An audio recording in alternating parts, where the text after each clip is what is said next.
نحمدہ ونصلی ونسلم علی سیدنا و مولانا محمد صلی اللہ رسولہ النبی الکریم۔ بسم اللہ الرحمن الرحیم۔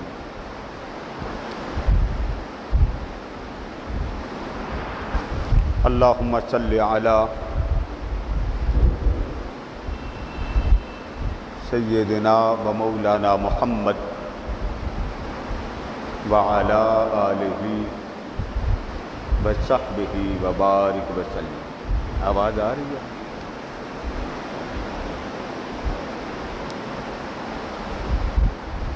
بسم اللہ الرحمن الرحیم۔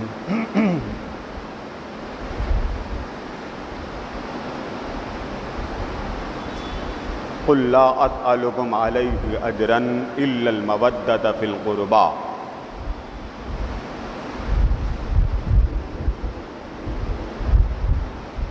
وقال اللہ تبارک و تعالی وتعزروہ وتوقروہ۔ وقال اللہ تبارک و تعالی فی مقام الآخر ندعو ابناءنا وابناؤکم ونساءنا ونساؤکم وانفسنا وانفسکم ثم نبتہل فنجعل لعنۃ اللہ علی الکاذبین۔ ثم قال اللہ تبارک و تعالی فی سورۃ الاعراف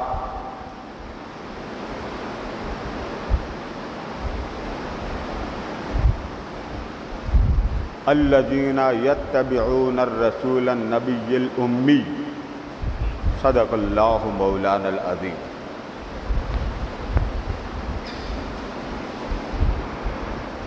معزز حضرات گرامی، جی وہ ٹھیک ہے،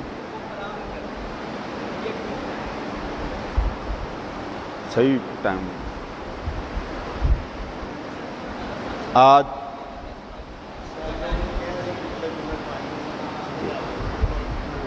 اور رکھو جس موضوع پر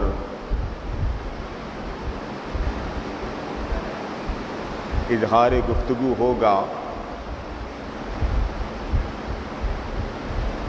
وہ ہے مقام عظمت و اہل بیت اطہار بزبان سید الابرار۔ آپ کو آواز صحیح آ رہی ہو تو بتا دیجئے گا، کیونکہ میں تو ادھر لگا ہوں، مجھے پتہ نہیں لگتا۔ شیخ صاحب بیٹھے ہیں، یہ آواز صحیح کریں۔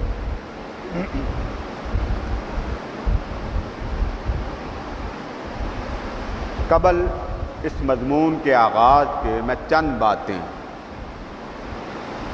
آپ حضرات کے گوشے گزار کر دوں تاکہ بات سمجھنا، بات کی تہ تک پہنچنا آپ کو آسان ہو۔ اصول یاد رکھ لیں کہ جس طرح ہر نبی عظیم ہوتا ہے، بلند شان والا، بلند مقام والا، بلند عظمت والا، اس دور میں امت میں اس مقام کا تصور نہیں ہو سکتا۔ یہ بات ذہن میں رکھ لیں تاکہ غلط فہمی اور یہ جو ہمارے تصور میں بات کچھ ہوتی ہے، لگا کچھ دی جاتی ہے، انسان اپنی فطرت میں بھول جاتا ہے۔ یہ ازل سے ہی اس کی فطرت میں موجود ہے۔ اگر بھولنا نہ ہوتا معاذ اللہ ثم معاذ اللہ تو وہ مقام نبی کا ہوتا، نبی معصوم ہوتا۔ تو پہلی بات یاد رکھ لیں کہ نبی ہو، رسول ہو، اس کی شان، اس کی عظمت، اس کا مقام، اس کی ظاہری اور باطنی فوقیت روئے زمین پر کائنات میں اس وقت کی امت سے بلند ہوتی ہے، اعلیٰ ہوتی ہے، اور اتنی بلند ہوتی ہے کہ عبادت کے ذریعے بھی کوئی امتی مقام نبوت نہیں پا سکتا۔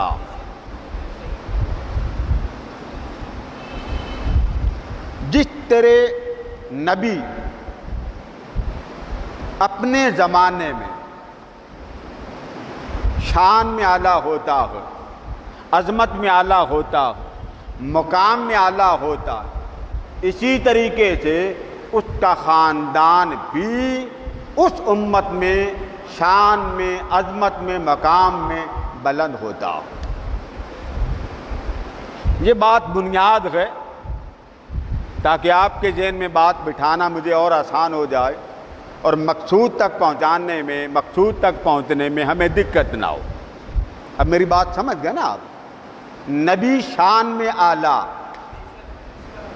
تو نبی کا خاندان بھی شان میں اعلیٰ، یہ تو ایک بات ہوگی۔ اب اچھی بات آپ پہنچ کے آگے چلتے۔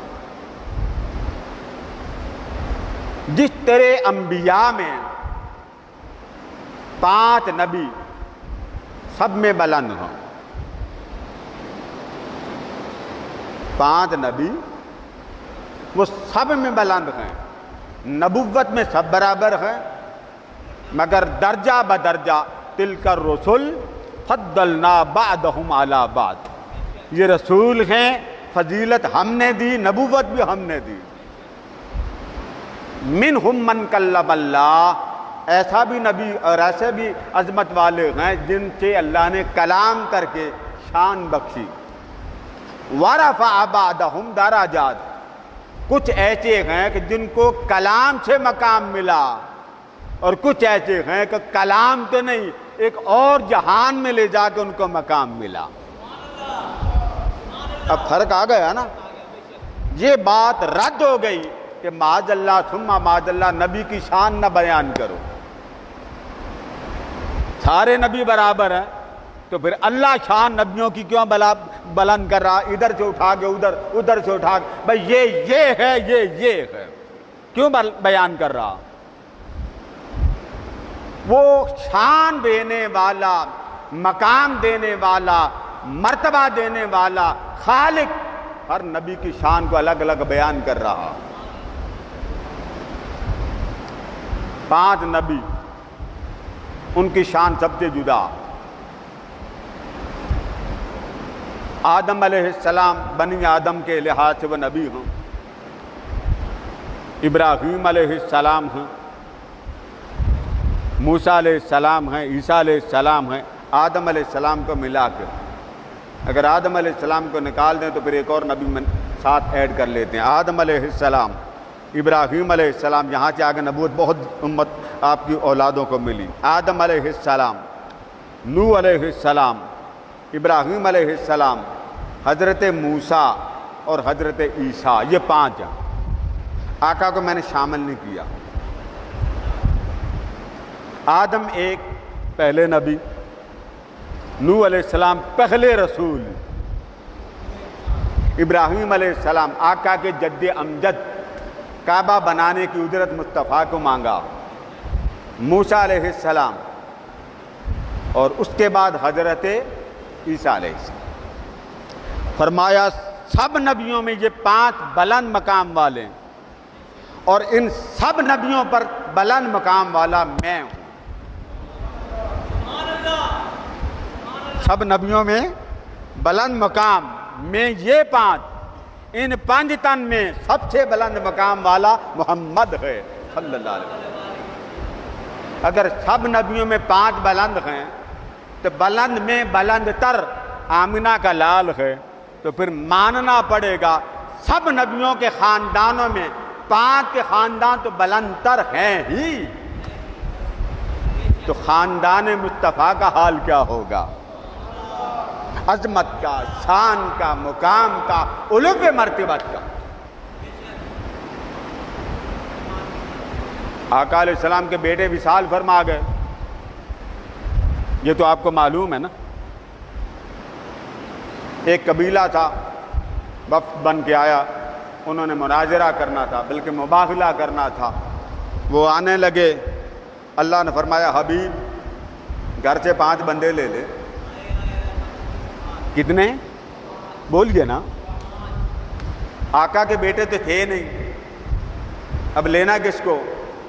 اللہ تبارک و تعالیٰ نے کہا محبوب بیٹے نہیں ہیں نا تو دینے والا تو میں ہوں. آپ بیٹے کہتے ہیں, میرے بیٹے. آپ کے سامنے کوئی کہے نا یہ آپ کا بیٹا, ٹھیک ہے, خوشی ہوتی ہے باپ کو, ایک مسرت ہوتی. اولاد نہ ہو تو گھر سے خبر آتی آپ کے گھر میں بچہ ہوا, آپ کے گھر میں بچہ ہوا, خوشی ہوتی ہے کہ نہیں ہوتی؟ پیر صاحب بچے کی پیدائش سے پہلے ہی فرما دیں آپ کے گھر میں بچہ ہوگا, خوشی ہوتی ہے. اونچا بولیے نا, جن کو ہوتی ہے وہ بولیں. جب خوشی ہوتی ہے تو یہ بتائیے کہ مخلوق میں کوئی کہے آپ کا بچہ, پیر صاحب ہوں, جد امجد ہوں, دادا ہو, نانا ہو, کوئی کہے آپ کا بیٹا, وہ لفظ بھی اچھا لگتا ہے اور کہنے والا بھی اچھا لگتا.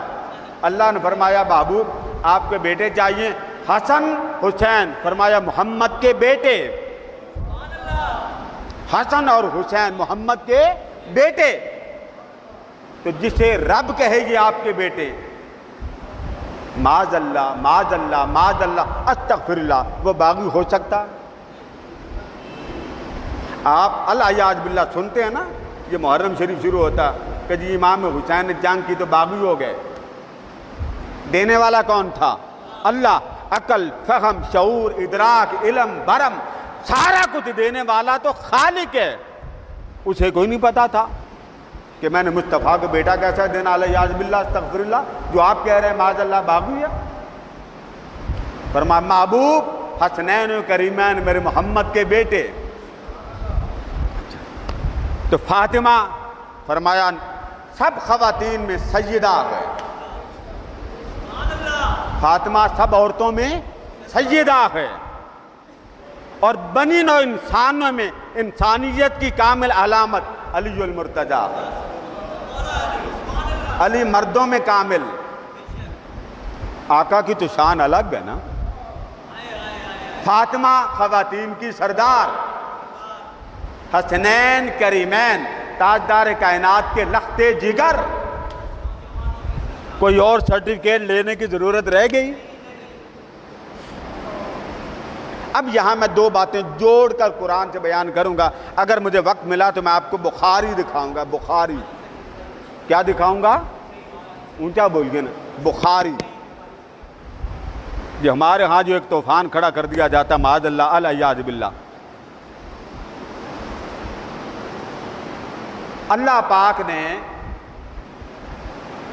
دنیا میں نبیوں کا تعارف کروایا اور آقا علیہ السلام کا تعارف کروایا کہ میں نے اپنے حبیب کو کل اختیارات, کیا کرنا کیا نہیں, حلال کیا کرنا ہے, حرام کیا کرنا, کس کو کیا کہنا, کس کو کیا نہیں, جیسے مرضی ہے آپ کی, آپ کو میں فل کائنات کی مخلوق کے اختیار دے کے بھیج رہا ہوں. سونیا ادھر کا حکم ادھر لگا دے, ادھر کا حکم ادھر لگا دے, نبیوں کے لیکچر تبدیل کر دے, کتابیں بدل دے, جس کو جو چاہتا ہے میرے محمد کو اختیار دے دیا. یہ قرآن کے الفاظ. سورہ اعراف پڑھیے, فرمایا میرا محبوب, فرمایا لوگوں مجھے نہ دیکھو کہ میں حلال کیا کہہ رہا ہوں, حرام کیا کہہ رہا ہوں. حلال اس مصطفیٰ کے لبوں سے دیکھو, حرام اس محمد کے لبوں کے دیکھو. جسے حلال کہہ دے وہ حلال ہے, جسے حرام کہہ دے وہ حرام ہے. بس بات ختم. حلال کے لیے میری بات نہ دیکھو, شریعت کیا ہے اس مصطفیٰ کی حرکتوں کو دیکھو. آپ وقتی طور پہ بڑے پریشان ہو گئے, استغفر اللہ یہ کیا بات. میں ایک بات کہہ کے آگے جانا چاہتا ہوں, میری طرف آپ نے توجہ رکھنی. میں نے کیا کہا؟ شریعت دیکھنی ہو, شریعت بنانی ہو, شریعت سمجھنی ہو, شریعت پلے نہیں پڑتی, اسے دیکھتے رہو, یہ جملہ بولا. نماز کس کی عبادت ہے جی؟ پکے رہنا آپ نے. روزہ, حج, آپ پکے رہیں گے کہ یہ ساری عبادت اللہ کی؟ جی پکے رہیں گے پاکستانیوں؟ باہر والوں کو تو چھوڑ دینا. اگر تو پکے رہیں گے تو میں آگے چلتا ہوں، نہیں تو پھر چلتے ہیں نماز پڑھا کے گھر چلتے ہیں. کیا ضرورت ہے لمبی بات کرنے کی؟ عابد صاحب ماشاءاللہ بچہ بھی ہے، خیر ہے. نماز فرض ہے، روزہ بولیے نا فرض. بولنے پر گورنمنٹ نے پابندی لگائی آپ کو؟ نہیں لگائی. اب دیکھتے ہیں، میں آپ کے ہونٹ کی طرف دیکھتا ہوں.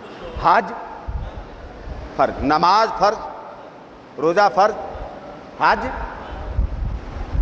ان میں کوئی شے جان بوجھ کے آپ چھوڑ دیں گناہگار ہیں، جان بوجھ. اور اگر جان بوجھ کر عقیدہ بنا لیں نماز میں پڑھنی ہی نہیں، کافر ہیں. روزہ رکھنا ہی نہیں، کافر ہیں. زکوٰۃ مانتا ہی نہیں، کافر ہیں. ایک ہے ماننا، ایک ہے عمل نہ کرنا. عمل نہ ہو گناہگار ہے، کافر نہیں. آپ نے نماز نہیں پڑھ سکے بھائی، بھلے 100 بکھیڑے ہیں، اگلی نماز کے ساتھ پڑھ لیں گے. بھول گئے؟ سفر میں تھے، لڑائی ہو رہی تھی، حساب کتاب دینا تھا، اب بشیر صاحب نے بل میرا دینا تھا، میں نے ان کو دینا تھا. بھول گئے؟ نماز چلی گئی. بھول جاتا، اللہ نے سختی نہیں رکھی، بھول گئے. آقا کریم ایک سفر میں تھے، نماز کے لیے آپ رات کو فرمایا کون پہرا دے گا؟ صحیح بخاری میں حضرت بلال نے فرمایا میں پہرا دوں گا. فرمایا دیکھ لینا، دیکھ لینا. نہیں آقا میں پہرا دوں گا. سو گئے. آنکھ تب کھلی کہ سورج جب سامنے نظر آ رہا تھا. فرما دیا تھا نا بلال دیکھ لینا. اب یہ پہلا موقع تھا، صحابہ اکرام لرز گئے کہ خدا جانے آج ہمارے ساتھ کیا ہو. ہمارے یہاں بھی بڑا جی نماز گئی تو استغفر اللہ. نہیں، نماز خدا نہ خواستہ سفر میں ہیں، حضر میں ہیں، گھر میں ہیں، بھول گئے. یہ بات صحابہ نے وہاں پوچھی، سب بیدار ہو گئے، مگر آمنہ کا لال آرام فرما. ہاں جرت نہیں ہے حضور کو اٹھانے کی. ادھر لگے ہوں گے بھائی نبیوں کا سونا کوئی عام انسان ایسا تو ہے نہیں. سیدنا عمر فاروق رضی اللہ تعالیٰ عنہ گئے، انہوں نے اشارے دیے، آقا کریم بیدار ہو گئے. تو آپ نے جب سورج کو دیکھا فرمایا اس بستی سے نکلو، آگے چلو. سب نے وضو کیا، نماز بعد جماعت ادا کی. فجر کی نماز تھی، نماز بعد جماعت ادا کی. ادا کے بعد صحابہ تو کانپ رہے تھے، عرض کرتے ہیں آقا نماز چھوٹ گئی، کوئی کفارہ؟ نماز چھوٹ گئی آقا کوئی کفارہ، کوئی حد؟ کتنی باتیں پوچھی. آقا اللہ کا فرض چھوٹا ہے، کوئی گناہ، کوئی استغفار، کوئی توبہ، کوئی کفارہ، کوئی حد؟ فرمایا لا، کوئی حد نہیں. اب یہ مسئلہ آپ کو بھی یاد ہو گیا نا. آپ کو خدا نہ خواستہ نماز رہ جائے، کھٹک رہتی ہے. مومن تو ویسے ہی اللہ کا دیوانہ ہوتا ہے، کھٹک رہتی ہے. اگلی نماز پڑھ بھی لیں، یہ بات رہتی ہے نماز نہ جاتی. بعض لوگ ڈنڈا لے کے پیچھے پڑ جاتے ہیں، حالات اور ہوتے. آقا نے فرمایا جب یاد آ جائے پڑھ لو، یہی نماز ہے. نہ توبہ، نہ استغفار، نہ حد. ہاں میں آپ کو بتا، عقیدہ نہ ہو. عقیدہ تو مومن بناتا ہی نہیں نا، نماز بھی نہ مانے، روزہ بھی نہ مانے، حد بھی نہ مانے. تو بات بتا رہا تھا کہ جو کچھ میرا محمد کہے مان لو، یہ شریعت ہے. اب شریعت پر میں نے آپ کو روک لیا تو آپ ہو سکتا ہے آپ کہیں جی توبہ توبہ توبہ، شریعت تو اللہ دیتا. چلو یہی بات آپ سے میں پوچھتا ہوں، نماز کس کی عبادت؟ اللہ کی. روزہ کس کی عبادت؟ اللہ کی. زکوٰۃ دینا اللہ کی عبادت، حج کرنا اللہ کی عبادت. اب ذرا تکڑے ہو کر میری بات کا جواب دیں. عابد صاحب بھی دیں، یہ جتنے میرے سامنے داڑھیوں والے بیٹھے یہ بھی دیں، حافظ حاجی بشیر صاحب بھی بیٹھے یہ بھی دیں. غور سے جواب دیجیے گا، اونچی آواز میں دیں. یہ پنسار والے بھی بیٹھے ہیں، حاجی زاہد صاحب، غور سے جواب دینا، غور سے سنیں. یہ جو نماز ہے، روزہ، زکوٰۃ، حج، یہ بڑے بڑے عمل پکڑ لیں، یہ عبادت ہیں اللہ کی. اتنے بڑے عبادت کہ جو جان بوجھ کر چھوڑے الگ گناہ، عقیدہ بنا لے کافر، بھول جائے تو کوئی گرفت یا اس کی حد نہیں. یہ اتنے بڑے بڑے عمل. اگلی بات بتائیے, ان چار میں سے نماز اللہ پڑھتا؟ جی بولیے, کراکری والوں بولے, وہ جو ایک میرے موسن بیٹھے ہوئے ہیں بولے ذرا, اب میں نام لے کے بولوں گا. ہاں جی, اللہ پڑھتا؟ کس کی پڑھے؟ روزہ کس نے رکھا؟ اللہ نے. آپ نے مانا کہ یہ اللہ کی عبادت, تو معاذ اللہ اس کا مطلب یہ کہ اللہ کرتا. حج اللہ کی عبادت, اللہ نے حج کیا؟ جی یہ چار ہی عمل پکڑ لو, باقی کی سمجھ آ جائے گی. ان میں سے ایک عمل اللہ نے کیا تو عبادت کیسے بن گیا؟ آپ نے عبادت کا تماشا بنا, اللہ کا حکم دیا. اللہ نے تو حکم دیا تھا. شادی وہ نہیں کرتا, کھاتا وہ نہیں, پیتا وہ نہیں, سوتا وہ نہیں, چلتا وہ نہیں, اس کا نظام ہی الگ ہے. اس کی بیوی نہیں, اس نے کہا قل هو اللہ احد اللہ الصمد لم یلد ولم یولد ولم یکن لہ لا ند, میرا کوئی مثالی نہیں, میرا ہمسر نہیں. جب یہ سارے اعمال آپ کرتے ہیں تو عبادت بنے, اور عبادت اتنی بڑی کہ اس کا انکار کرنے والا عقیدے میں کافر ہے. بھول جائے معاف ہے, جان بوجھ کے چھوڑے تو گناہ گار. اور کمال کی بات یہ, آپ شریعت کا نعرہ لگاتے ہیں, عمل ایک بھی اللہ نے نہیں کیا, تو عبادت کیسے بن گیا؟ صحیح بخاری پڑھیے, نماز کا حکم آیا, پڑھنی نہ آئی. حکم اس کا اقیم الصلاۃ, سارے قرآن میں پڑھ لیں, صلاۃ کا معنی نماز نکال کے دکھا دیں کہ جی نماز, پورے قرآن میں. آپ غور سے سنیے, یہ بخاری میرے پاس, غور سے سمجھیے کہ پوری نماز, کہ یعنی آپ جب پہلے کھڑے ہوں تو پھر نماز ایسے کر کے پڑھنی, یعنی اللہ فرما رہا ہو, یہ نہیں. اللہ نے فرمایا سونے ایسے, پھر ایسے, پھر یہ نماز نہیں. صحابہ کرام آقا کریم کی بارگاہ میں آئے, آقا اللہ نے فرمایا نماز پڑھو, تو وہ کیسے پڑھے؟ نماز پڑھو, قرآن میں تو ہے نہیں, کیسے پڑھیں؟ فرمایا صلو کما رأیتمونی, فرمایا تمہیں اتنا تو پتہ چل گیا نا کہ نماز پڑھو, کیسے پڑھنی ہے اس کا طریقہ یوں سیکھو, مجھے دیکھتے رہو, میں جو کرتا رہوں بس اس کی نقل اتارتے جاؤ. اصل میں کروں اور نقل تم اتارتے جاؤ. اب اصل تو بن نہیں نہ سکتی بھائی, فوٹو اسٹیٹ میں سے بھی آپ پرنٹ نکالتے ہیں تو وہ کیا ہوتا, اصل ہوتا یا نقل ہوتا؟ بولیے نا بھئی. آپ پرنٹ جو دیتے ہیں وہ اوپر لگا ہوتا, اوپر کے شیشے پہ, جو اندر سے نکلتا وہ اس کی ہوتی ہے نقل. فرمایا مجھے تکتے رہو, اور جو میں کروں اس کی نقل اتار لو, وہ تمہاری نماز ہوگی. آقا کی ہر ادا شریعت بن گئی, دین بن گیا اللہ تبارک و تعالی کا. اب آ جائیے ادھر, جب محبوب کی باری آتی ہے, اپنے حبیب کی باری آتی ہے, تو عظمت کا, بلند مقام کا, شان کا, اور حضور علیہ السلام کی ہر جہت کی عظمت کو بیان کرنے پہ آتا ہے, تو وہ اللہ وحدہ لا شریک خود بیان کرتا. فرمایا لوگو میرا محمد یہ ہے, اور یہ کئی مقام پر وقت نہیں, اور آخر میں کیا فرمایا, وَتُعَجَّرُوهُ وَتُوَقِّرُوهُ, یہ محمد ہے, اسے عام نہ سمجھنا. کون کسی کو اپنا محبوب دیتا؟ مانگ کے دیکھو.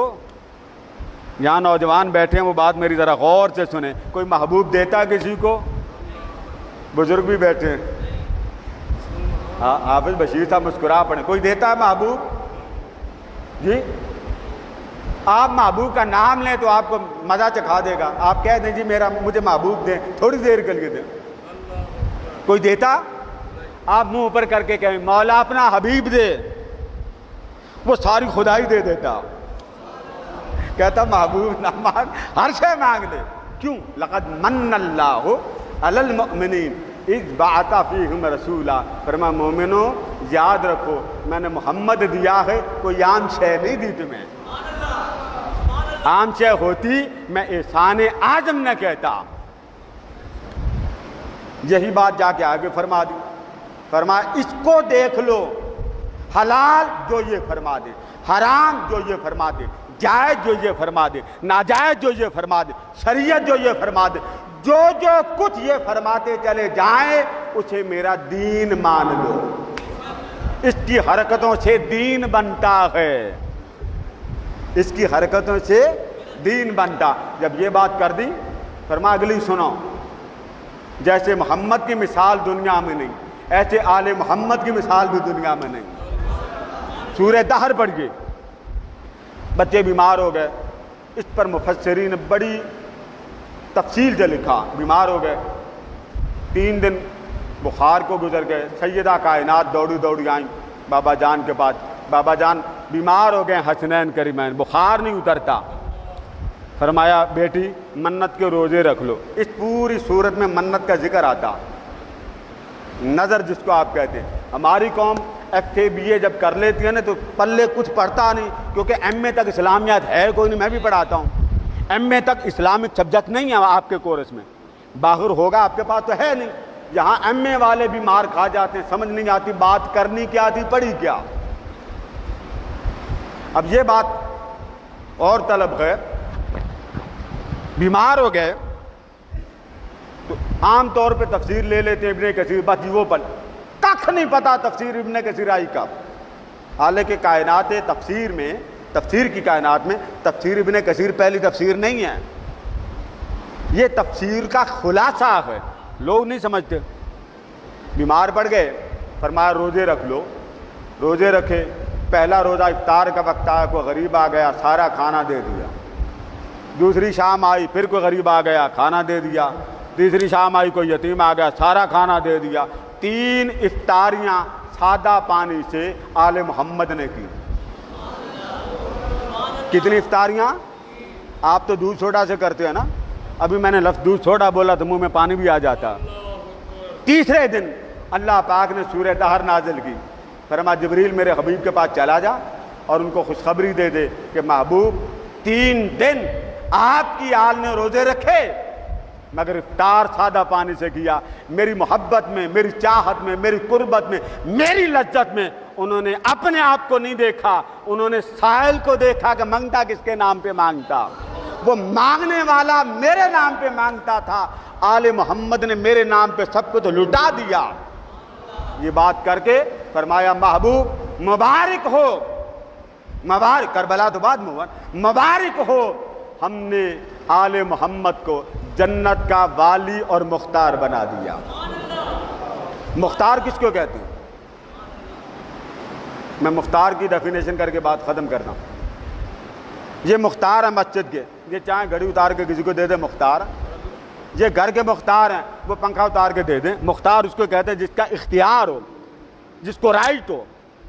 اللہ نے یہ نہیں فرمایا میں صرف جنت دیتا ہوں، یہ بات سمجھیں، فرمایا میں جنت نہیں دے رہا، آل محمد کو جنت کا مالک و مختار بھی دے رہا ہوں، اور پھر ان کو آب کوثر کا وہ چشمہ دے رہا ہوں کہ جس غلام کو چاہیں گے یہ خود ہی پلا لیں گے۔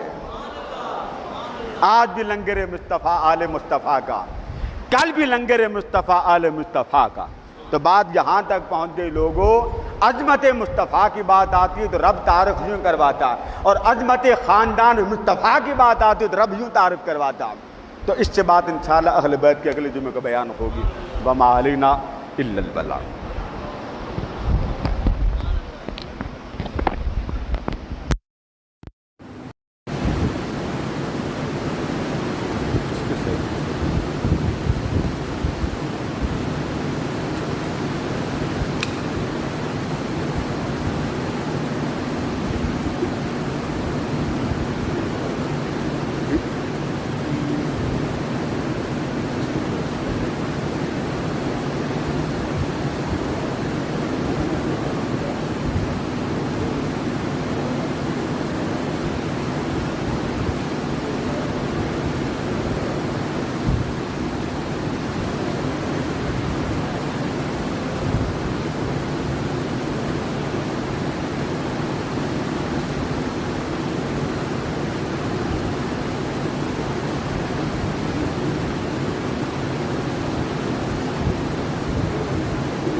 قرآن مجید میں اللہ تبارک و تعالی نے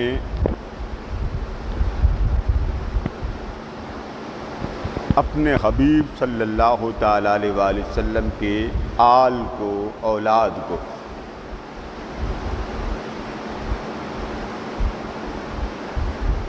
بہت بلند، عظیم، اعلیٰ اور کائنات میں سب سے منفرد کر کے تعارف کروایا۔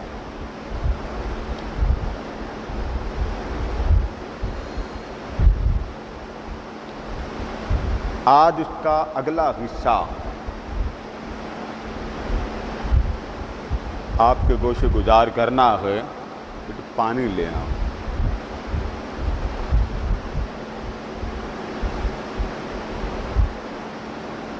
اور وہ یہ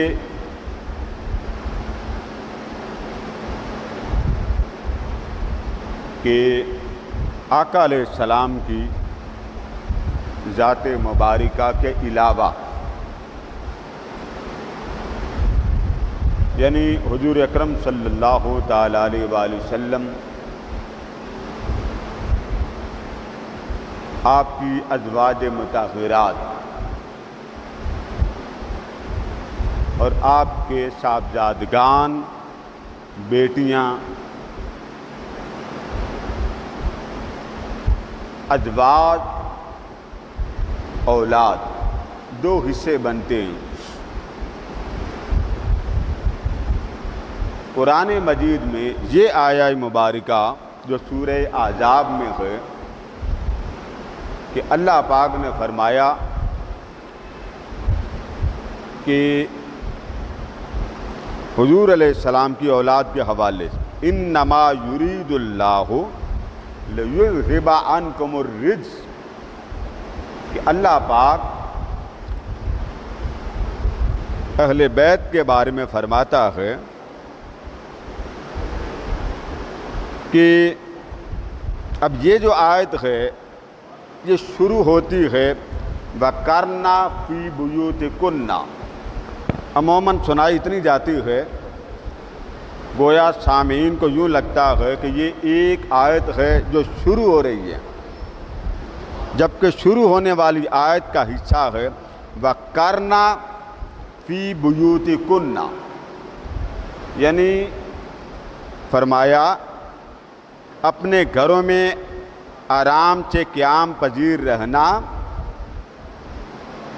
وَلَا تَبَرَّجْنَا تَبَرُّجَ الْجَاهِلِيَّةِ الْأُولَىٰ، اور جاہلیت کی طرح جیب و زینت کا اظہار نہ کرنا۔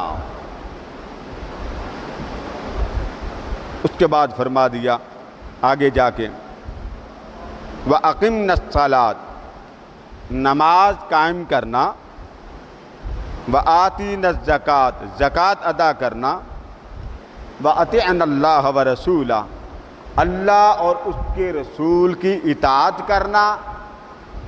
ابھی آیت چل رہی ہے، پھر ساتھ ہی فرمایا انما یرید اللہ لیذھب عنکم الرجس، اللہ چاہتا ہے کہ تم سے ہر قسم کے گناہ کا میل، شک، نقص، عیب کی گرد تک وہ تم سے دور کر دے۔ آپ کو میری آواز آ رہی ہے کہ نہیں آ رہی؟ کلیئر آ رہی ہے نا؟ آپ کی معصوم خاموشی سے میں سمجھا شاید آپ ادھر سے آ رہی ہے ادھر جا رہی ہے، یہ بات یہاں تک ہو گئی۔ اب جو بات آپ کے میں نے گوشے گزار کرنی وہ واقعہ سن لیں کہ ہوا کیا۔ ازواج مطہرات نے حضور علیہ السلام سے کچھ اپنے مطالبات کیے،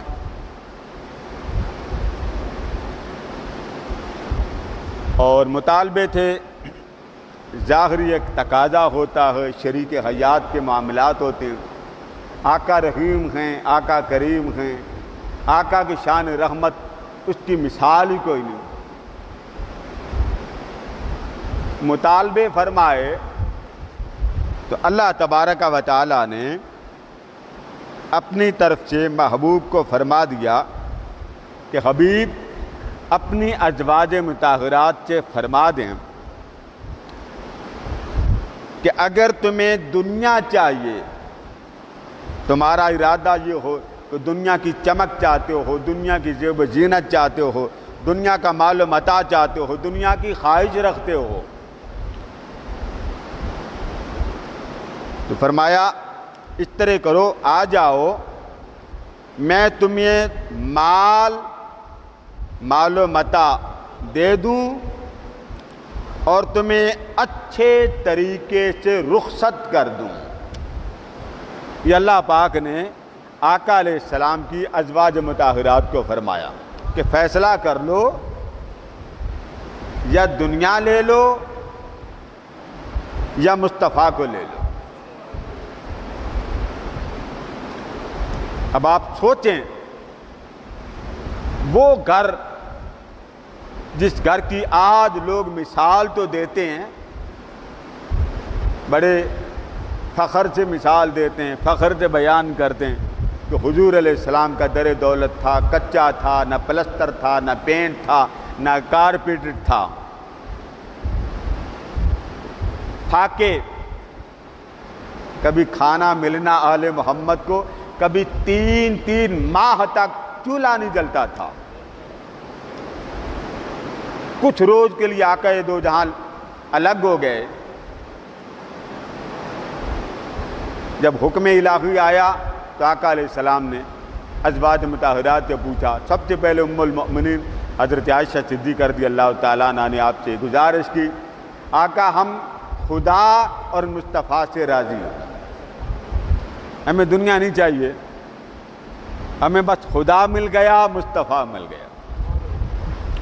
اس پر یہ ساری آیات آئیں۔ اب یہ آیات نازل ہو رہی ہیں حضور علیہ السلام کی ازواج پر،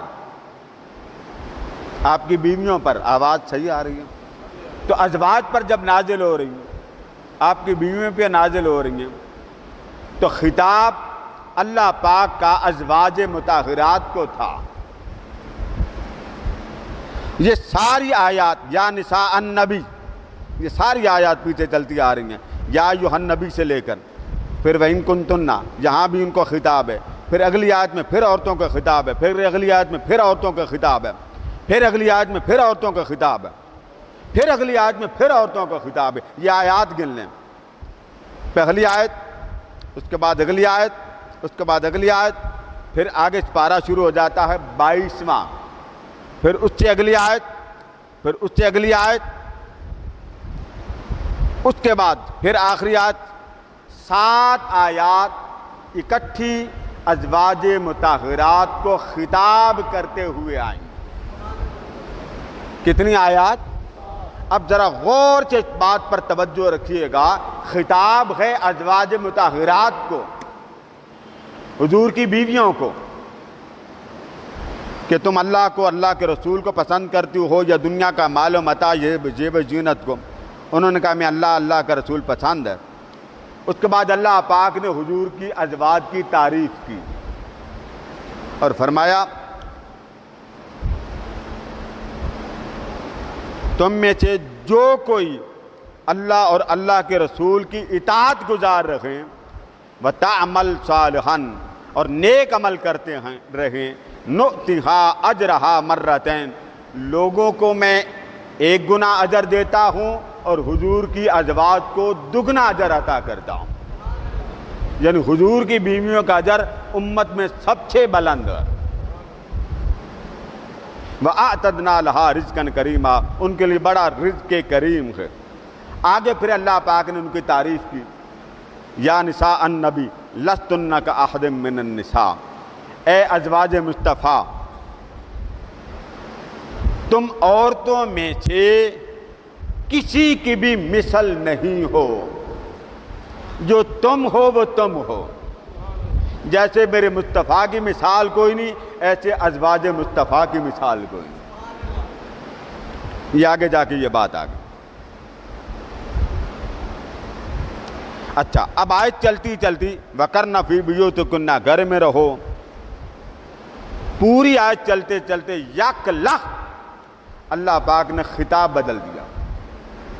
خطاب عورتوں کا تھا، خطاب بدلا اور خطاب بدل کے فرمایا انما یرید اللہ، بے شک اللہ کا ارادہ یہ ہے لیذھب عنکم، تاکہ تم سے.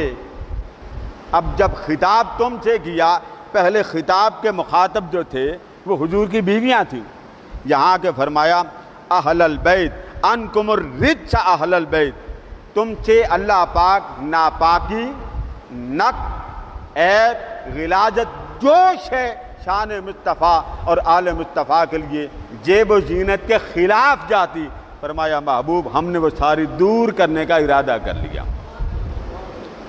یک لخت خطاب کرتے کرتے مؤنث کے صیغے بولتے بولتے مذکر پر آ گئے. اب یہاں مذکر سے مراد کون ہے؟ یہ ہے آج کا مضمون، جس کو میں چاہوں گا کہ آپ کے گوشے گزار کروں.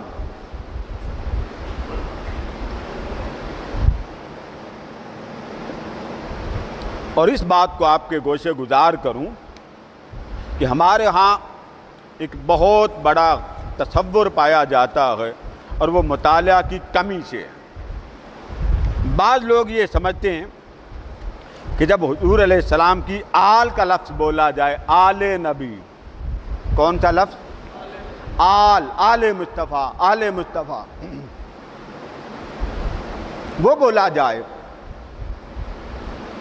تو اس آل کا مطلب یہ ہے کہ سیدہ کائنات مولا علی، امام حسن، امام حسین، کتنے ہو گئے؟ 4. 5ویں آقا. یہ 5 افراد صرف مراد ہیں آل کے لفظ میں. اب ہمارے ہاں مطالعہ نہیں ہے اور دھیان یہ ہے کہ آل ان لفظوں کے علاوہ کسی پر بولنا نہیں جاتا. قرآن مجید نے آل کا لفظ اور اہل بیت کا لفظ، اب میں آپ کو آسان لفظوں میں سمجھاؤں، اہل بیت قرابت والے، حضور کے گھر والے، اس سے مراد کون سے لوگ ہیں؟ کیا صرف 5 افراد ہیں؟ اور ہمارے ہاں بھی اہل سنت میں یہ تصور ہے کہ آل سے مراد صرف 5 تن بس. کیا یہ غلط فہمی سمجھنے میں ہے، پڑھنے میں ہے، یا کسی طرف سے آئی؟ اب قرآن مجید نے سورہ احزاب میں بتا دیا کہ حضور علیہ السلام کے گھر میں جتنی آپ کی ازواج مطہرات ہیں، آپ کے بچے اور آقا دو جہاں علیہ الصلوۃ والتسلیمات کے ساتھ مولا علی، ازواج، آل اور مولا علی، یہ 3 طبقات بنتے ہیں. آقا علیہ السلام سمیت، اب آقا تو شہنشاہ کائنات ہیں، وہ تو سب سے ماورا ہیں. بات یہ کرنی کہ ان کے ساتھ جب آپ اہل بیت کہتے ہیں تو اہل بیت سے مراد کون کون ہے؟ ایک بات کا اپنے ذہن سے تصور دور کر لیں کہ معاذ اللہ ثم معاذ اللہ، آل سے مراد فقط 5 افراد نہیں ہیں. آل سے مراد حضور علیہ السلام کی ساری ازواج مطہرات بھی ہیں. آپ کی اہل بیت میں، آپ کے گھر والوں میں حضور کی ازواج شامل ہیں. ایک بات ہو گئی. دوسری بات یہ کہ جو اہل بیت پر ہمارے ہاں زیادہ لفظ بولا جاتا ہے وہ 5 افراد پر بولا جاتا، آقا علیہ السلام سمیت، حسنین کریمین، ان کے والدین، بس.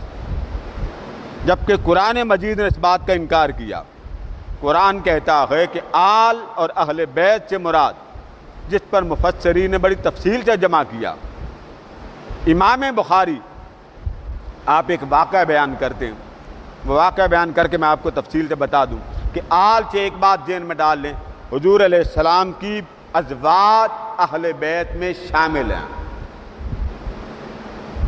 آقا کی ازواج، آقا کی اولاد وہ اہل بیت میں شامل ہیں۔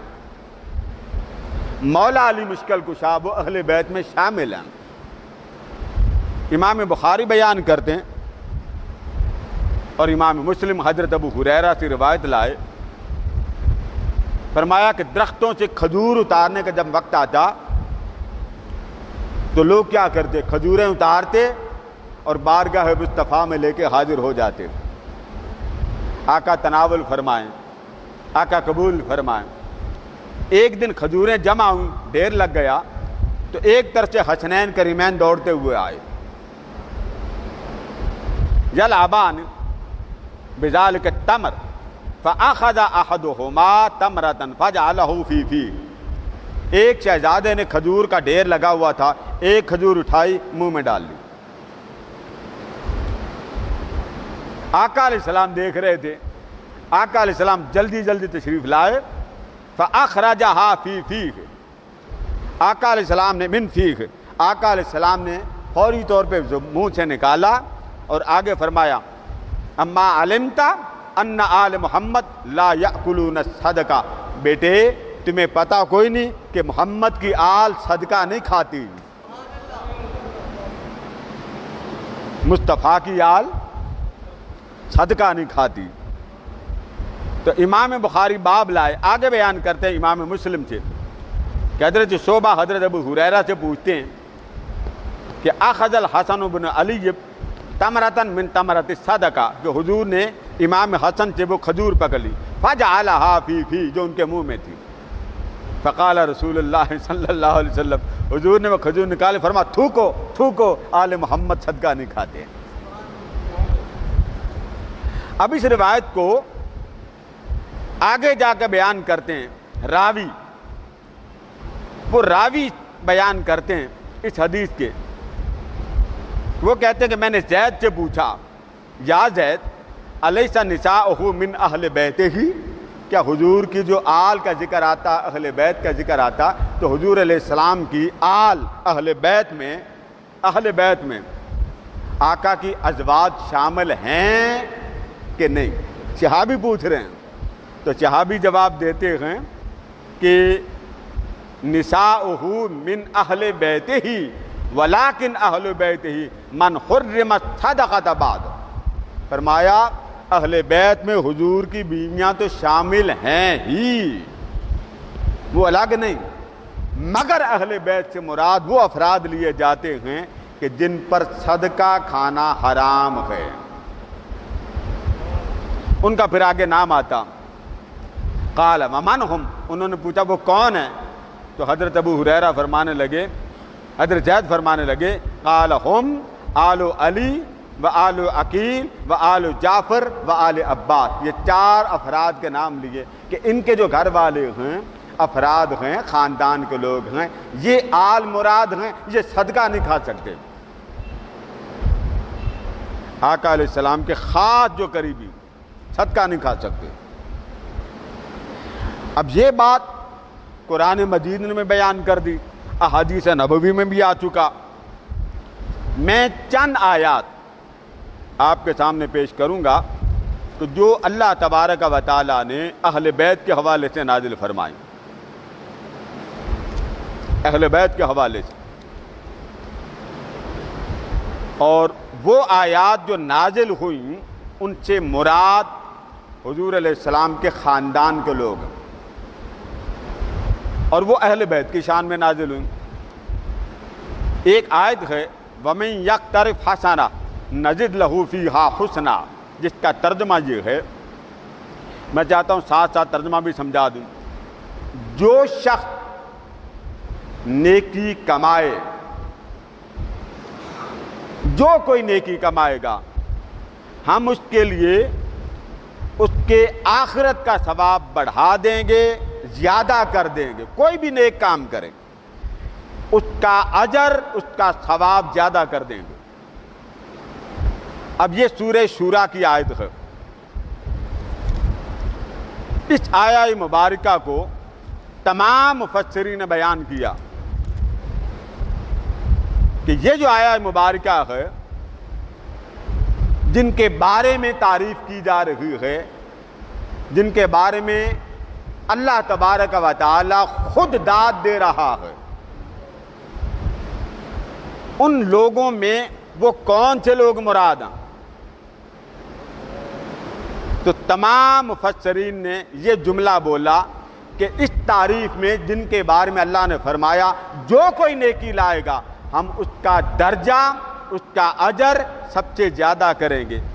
تو امام جعفر، اسی طرح امام ثعلبی نے بیان کیا، امام سیوطی نے بیان کیا، فرماتے ہیں اس آیہ مبارکہ کے نازل ہونے کے لیے جس خاندان کی اللہ بات کر رہا ہے وہ خاندان آل مصطفیٰ ہے، حضور کی آل ہے۔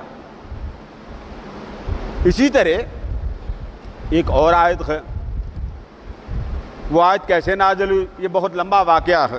حسنین کریمین بیمار پڑ گئے،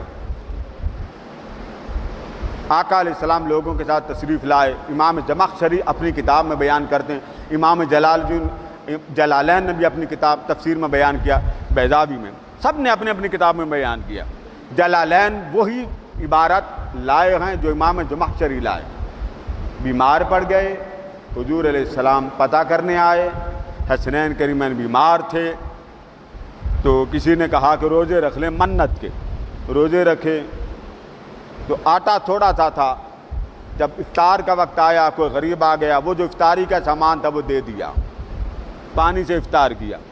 اگلی شام کو پھر افطار کا وقت آیا، کوئی غریب آیا، کھانا دے دیا۔ اگلی شام پھر افطار کا وقت آیا، کوئی غریب آیا، کھانا دے دیا، خود بھوکے رہے۔ اس پر سورہ دہر نازل ہوئی۔ اللہ پاک نے جبریل امی کو بھیجا اور بھیج کر فرمایا جا میرے محبوب کے گھر میں 3 دن سے آل محمد نے کھانا نہیں کھایا، انہوں نے میرے نام پر غریب آیا، قیدی آیا، مسافر آیا، وَيُطْعِمُونَ الطَّعَامَ عَلَىٰ حُبِّهِ مِسْكِينًا وَيَتِيمًا وَأَسِيرًا، انہوں نے میری خاطر، محبوب کی آل نے میری خاطر کھانا کھلا دیا، خود بھوکے رہے۔ تو جب یہ آیت آئی تو اللہ پاک نے فرمایا میرے محبوب کو جا کے فرما دینا یہ 3 دن اگر انہوں نے کھانا نہیں کھایا تو کیا ہوا، ہم نے آپ کی آل کو جنت کا مالک و مختار بنا دیا۔ اور پھر آگے کیا فرمایا، وہ آیات آتی، وقت نہیں، میں آپ کو ترجمے کا ایک حصہ سناتا ہوں۔ آگے فرمایا ان الابرار، جنت میں ایک چشمہ ہوگا، یعنی ان کی شان میں یہ آیت آئی۔ دوسری میں سنا رہا ہوں، یشربون من کأس کان مزاجها کافورا، سورہ دہر۔ جنت میں ایک چشمہ ہوگا جس میں سے نیک لوگ، صالح لوگ پئیں گے، اور اس کے اندر کافور کی آمیزش ہوگی، ملاوٹ ہوگی۔ این یشرب بہا عباد اللہ، وہ چشمہ ہوگا اللہ والے پئیں گے، عام بندہ نہیں پیے گا۔ وَيُفَجِّرُونَهَا تَفْجِيرًا، اس جملے کو ذرا غور کریں اور اسی جملے پہ بات ختم کرتا ہوں۔ اللہ پاک نے فرمایا چشمہ تو ملے گا ہی، اللہ والے اس چشمے سے پئیں گے، سوال یہ ہے کہ وہ چشمہ ہوگا کس کے ہاتھ میں؟ اس کا قرآن نے جواب دیا، فرمایا محبوب جب جنت میں سارے جائیں گے، جنتی جنت میں جائیں گے، جنتی جنت کے چشمے سے فیض یاب ہوں گے، چشمے کا پانی پئیں گے، تو چشمہ ایسے تھوڑی مل جانا، کوئی پلانے والا ہوگا، چشمہ خود آپ نہیں پئیں گے، کوئی پلانے والا ہوگا، کوئی سیراب کرنے والا ہوگا۔ تو باری تعالیٰ جنت کے چشموں سے سیراب کرنے والا کون ہوگا؟ اللہ نے فرمایا جنت کے چشموں سے سیراب کرنے والا خاندان مصطفیٰ ہوگا۔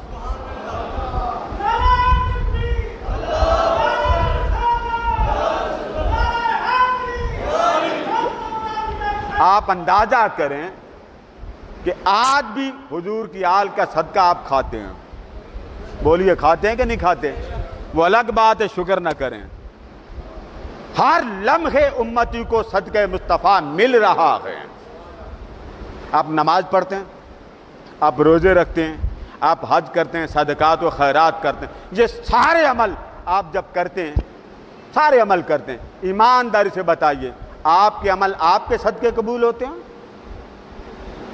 بولیے نہیں۔ یہ بھی صدقہ ہے آل محمد کا۔ اب قرآن مجید نے کیا کہا کہ پلانے والے کون ہوں گے؟ چشمہ تو ہوگا، چشمے کے مالک و مختار بتا دیے، لیکن آگے جا کے اللہ پاک نے فرمایا محبوب یہ بھی سن لے، وہ جو چشمہ ہوگا وہ جس کو چاہے پلا دیں، جس کو چاہے پلا دیں، اور چشمے کے اندر کمال جو ہوگا جدھر آل محمد اشارہ کریں گے چشمہ ان کے اشارے کی اتباع کرے گا، جدھر کہیں گے ادھر چلا جاؤ ادھر، وَيُفَجِّرُونَهَا تَفْجِيرًا، جس کو چاہیں گے آل محمد اس چشمے کا پانی پلائیں گے، بچ کے کدھر جائیں گے؟ ساری عمر حضور کی آل کے ساتھ محبت بھی نہ کرے اور دعویٰ کرے کہ میں چشمے کا پانی پی لوں، نہیں، حضور کی آل کے ساتھ محبت بھی نہ کرے، طنز کرے اور آل مانتے ہوئے حصے میں تقسیم کر دیں، نہیں یہ آل نہیں یہ آل ہے، تو قرآن نے کہہ دیا میرے محمد کو تکلیف نہ دینا۔